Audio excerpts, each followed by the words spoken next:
The S-400 is unanimously stated to be one of the most capable surface-to-air missile systems in the world.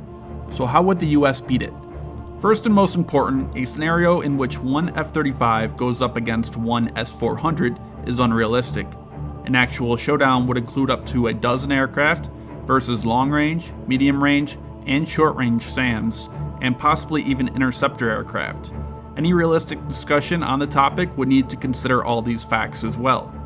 Modern surface-to-air missile sites are typically combined with other missile sites, multiple radars, command and control posts, and nearby air bases. The combination of these elements are called IADS, or Integrated Air Defense Systems. This combination of systems makes an IADS very deadly. Numerous SAMs can lay in wait and stay hidden and not turn on their radar, giving away its position. Meanwhile, any other radar in the network can send it targeting information, which it can then use to shoot down the threat without the aircraft even knowing it's there until it is too late. The best way to defeat a SAM system is to simply avoid it altogether. However, SAM systems are typically placed strategically to defend high-value targets that enemies would be likely to attack. There are three basic ways to eliminate an IADS. You can destroy the command post. These, although are typically located deeper in the enemy territory and are usually very heavily defended. You can destroy the radars and sensors. Taking out these will blind the system, rendering it useless. Or you can destroy each of the weapon systems. However, there are typically several launchers, making it more difficult. Flying straight in against the S-400 would be suicide. There are numerous tactics used to defeat air defense networks. There are anti-radiation missiles which home in on radars, rendering the sight blind. There is radar jamming, the use of decoys, which appear on the radar screen as aircraft to confuse and saturate the SAM, using UAVs, which can operate more aggressively without the risk of losing a pilot and expensive aircraft, and terrain masking, which is flying close to the ground to avoid radar detection. Russia has a vast integrated air defense system spread across the country, with approximately 45 battalions of the new S-400 system, dozens of S-300s, and other various shorter-range SAMs. The S-400 is a very long-range surface-to-air missile system. It is the latest upgraded to the S-300 missile family, using a new radar and a new missile, the 40N6, which has a range of up to 400 kilometers. A typical S-400 battery will be armed with several different types of missiles to engage a large variety of targets at various distances and altitudes, making it extremely deadly. It is designed specifically to deal with stealth, radar jamming, and low-flying threats.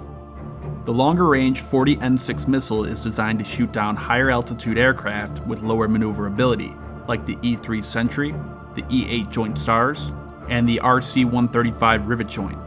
It would be difficult for this missile to be able to destroy a more agile fighter aircraft, even less likely for a stealth aircraft from such a distance. That job falls to the 9M96 and the 48N6 missiles. They have a range from about 100 to 200 kilometers and are extremely maneuverable. The 9M96 missile, for example, can sustain a 20G turn and is able to engage aircraft and cruise missiles as low as only 5 meters above the ground.